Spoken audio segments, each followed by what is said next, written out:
Second decision was regarding the Ganol Stage 1 Small Hydro project, Tura.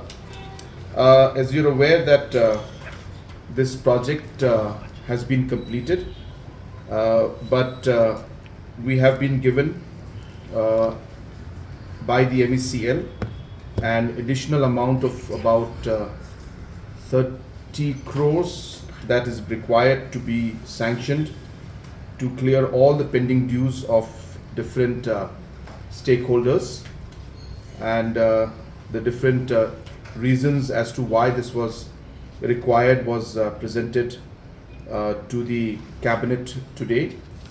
And based on those aspects, as I said, if the decision is kept pending, then there could be more, in fact, future escalations.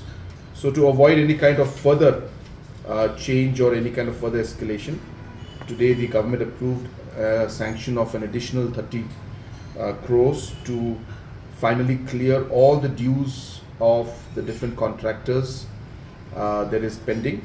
And as I said, finally the overall project will be closed at 590.88 crores.